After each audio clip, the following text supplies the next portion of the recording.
so a simple film review today. Hopefully it'll be simple anyway, and we're talking about The Revenant, the new film from Alejandro Inarritu, the director of Birdman that won all the Oscars last year, and now The Revenant's probably going to win all the Oscars this year.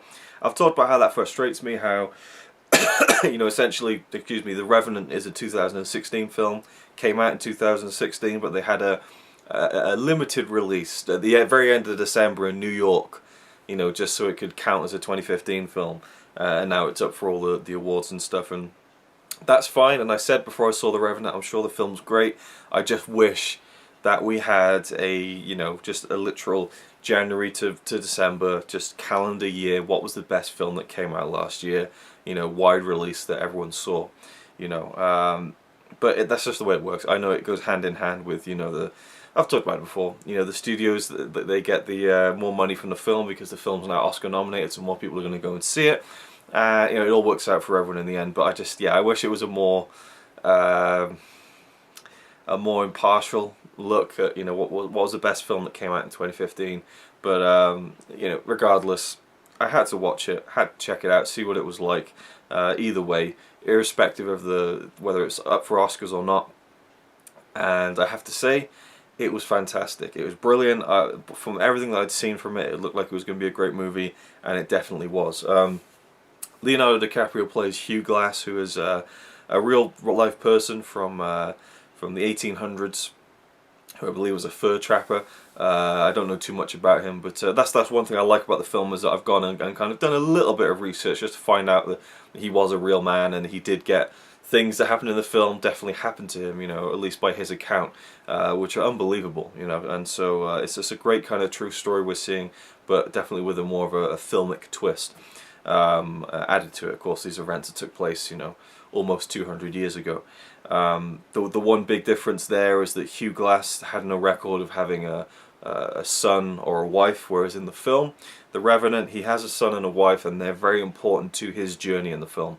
And usually I'm a stickler for details when it comes to true stories and things like that, and it bothers me when they change things like that. But again, we are talking about something that's almost 200 years in the past, and at the end of the day, it was a great film, and it made me want to go and look up this man, and so I think that's worth.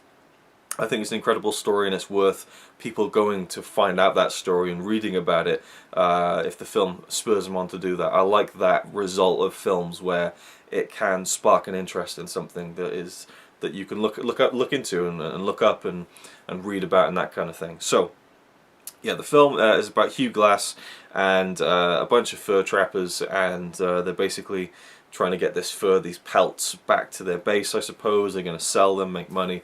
It's out in the wilderness in America. I'm not sure which state it is. Very cold, and you've seen the trailers where it's snow, and it looks like a very harsh landscape that they're traveling across.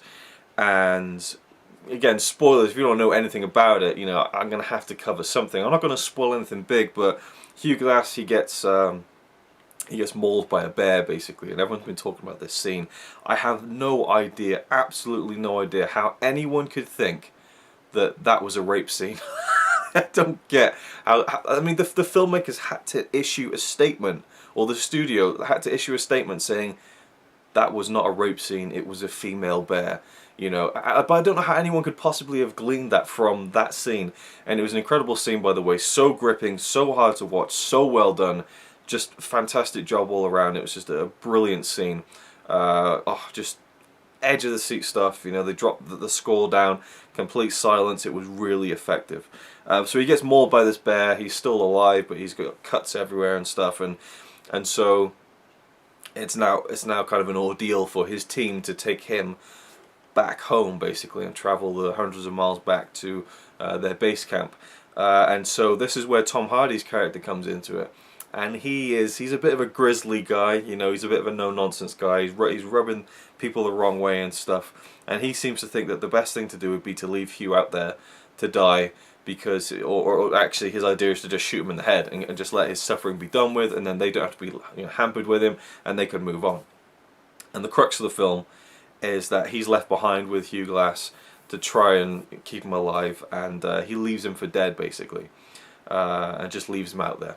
And so the whole film, really, after that initial half-hour setup, is about Hugh Glass travelling back He survives, and he keeps trying to survive, and he keeps trying to get back home to get his revenge on this guy who has left him there for dead, basically. And there's more elements to it that I'm not going to go into. And so the whole film is this journey, this one man's journey. We cut back to the characters, we see what they're doing, and Tom Hardy's character, but mainly we're in Leonardo Dicaprio's shoes, and we're seeing his gritty, raw journey back home. The Revenant, you know, he's returning back, and you know, we're hoping that we're going to see him get back to base camp, get back to where Tom Hardy's character is. I forget, it's Fitzgerald, I think it is Fitzgerald. Get back to Fitzgerald, and hopefully seek revenge and exact that revenge. So that's the film. And again, I've got to probably explain the plot far too in depth. You know, I know a lot of people like to do, you know, these short, quick movie reviews, and that is fine, and they can, you know, sum up the plot in a succinct way in about 30 seconds. But I like to give a bit more detail. Now, I have some problems with the film. It's a film that has been, I mean, it's been over-explained at this point that this film was shot with natural lighting.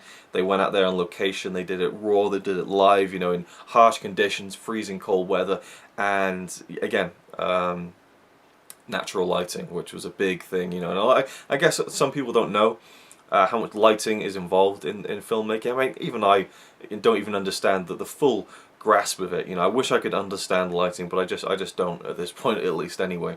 But I do know that shooting without lighting, with just the nature and weather at your disposal, is a very dangerous, tricky kind of thing to do, and so it's all the more impressive. It's almost like The Force Awakens, where they're like, practical effects, practical effects, practical effects, you know, we're doing this practical effects.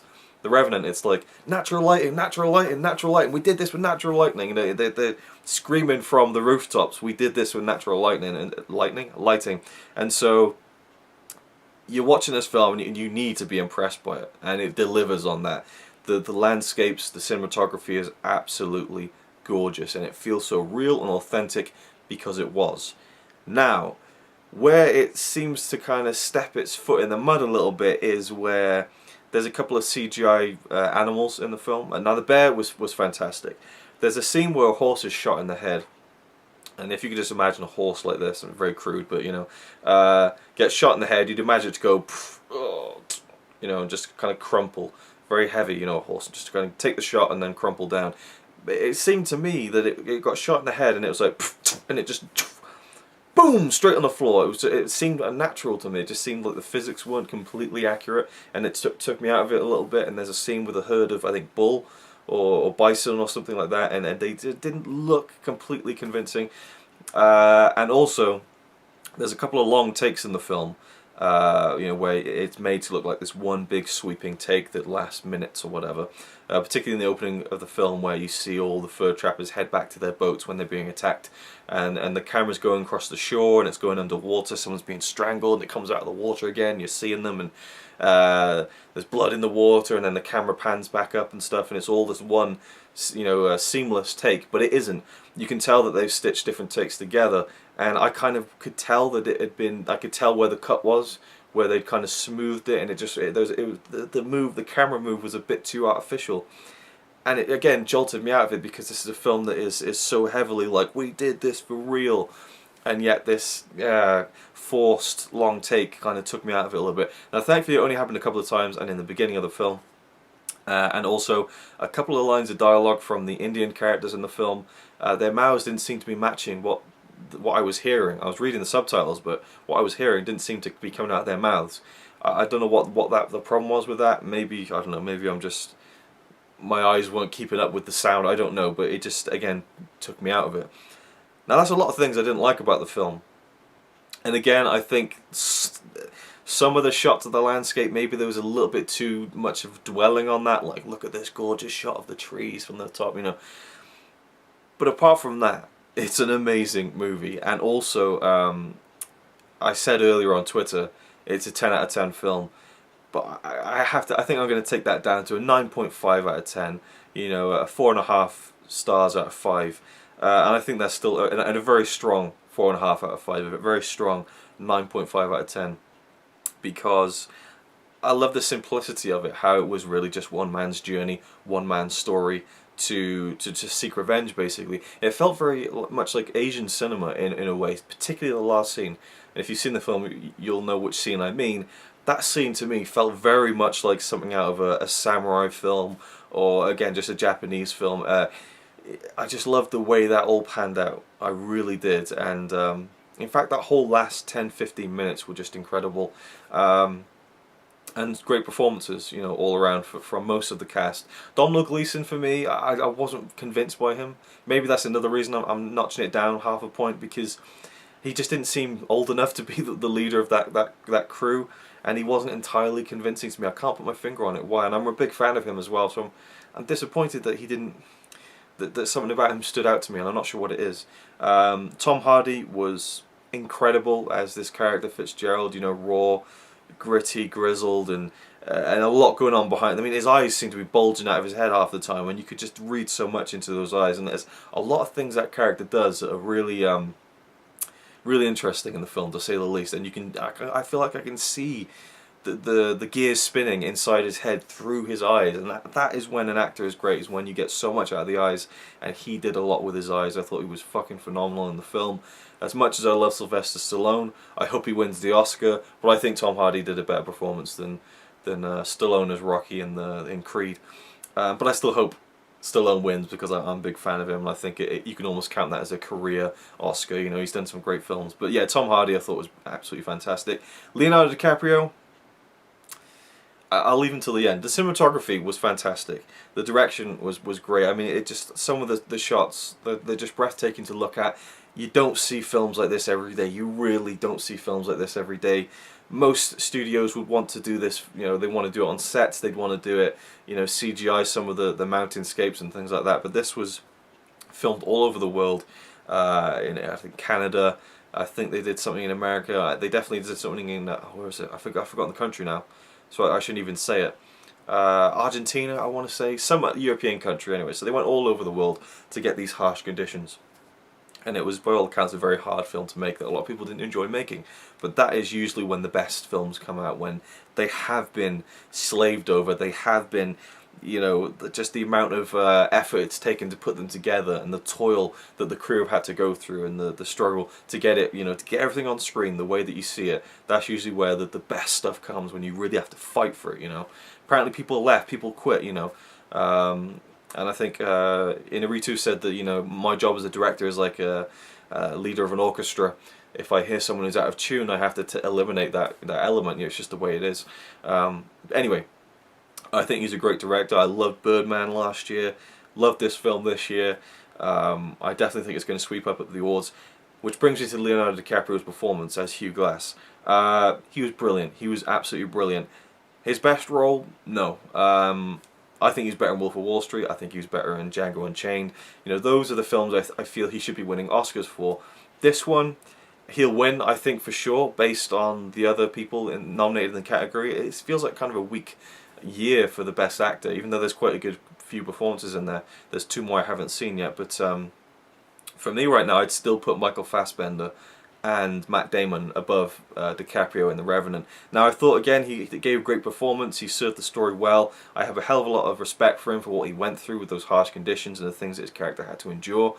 At times it almost felt like it was a bit too silly, like it almost felt to me, I know it's not the case, but it almost felt like, and it was fun to think about, that DiCaprio was like, alright Alejandro, I've read the script, it's pretty good, but can we put this in there?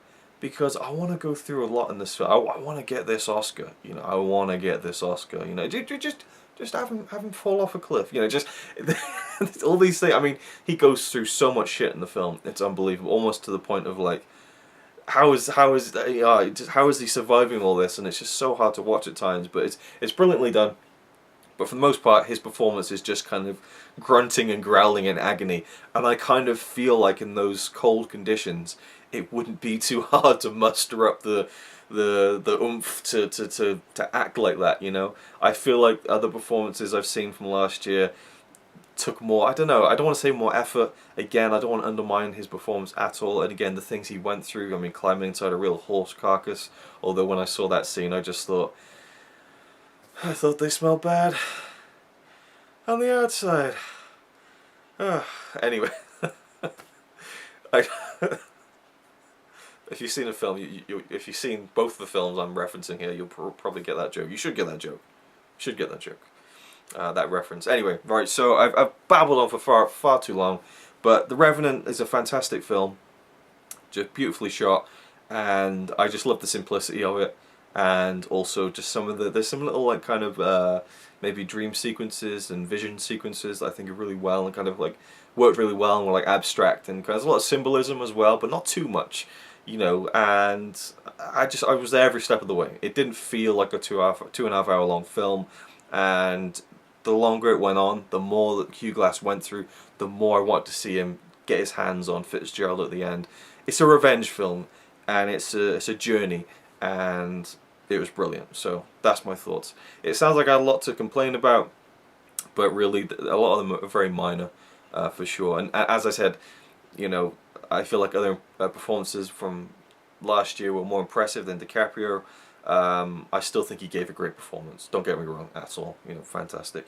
I still think his other performances have been better in terms of, should he win the Oscar for this? And I joked as well before I saw The Revenant. But I hope he doesn't win the Oscar and he has to chase it for another 20 years. And so it's this huge, like an even bigger moment than it'll be next month when he does win the Oscar. But it's deserved, it is deserved, for sure, and it's not like it's a bad performance in any way. I just feel like a lot of people have just heaped so much praise on this film. I don't want people to think that I'm picking at it because it's so praised and I'm trying to go against that, or I'm trying to stand out, or because of my annoyance with its place in the Academy Awards based on the fact they didn't really come out until this year. That has nothing to do with any of the minor niggles I had about the film. It's a great film. A few things I didn't like, but overall fantastic. Now, I said that I wanted to do more of these reviews, just sitting down talking about films, and a couple of you said to keep doing them, so this is for you. If you want me to do another one, I'm going to read out to you now, rapid fire, a load of films I've seen over the past couple of weeks, catching up on all the 2015 films, a couple of 2016 ones as well. Just for good measure. So I'm going to read all these off, and if any of them interest you and you want me to do a review of them like I'm doing with this video, comment down below and I'll consider it. Anomalisa, Creed, Tangerine, Absolutely Anything, 45 Years, Pan, Just Jim, The End of the Tour, Me and Earl and the Dying Girl, What Happened, Miss Simone, Song of the Sea, Legend, Sicario, Brooklyn, and also the Netflix original series Making a Murderer, which I'm in two minds about making a video about, because that could just turn into a monstrosity of a video. So yeah, thank you for watching. Leave your comments down below. Let me know what you thought about The Revenant, whether you agree or disagree with things that I said, things that I didn't point out, and yeah, overall great film. Tom Hardy was the standout performer in that film, I think, and amazing direction. Alejandro Inarritu makes awesome films, full stop. And I'm sure that it'll win Best Film, Best Director, and at least Best Cinematography. That one has to be a lock. So thank you for watching, and I'll see you in the next video. So you might say he's a really nice guy, really, but if fucking don't cut shit with me. He says he's really cool, but I think he's a tool.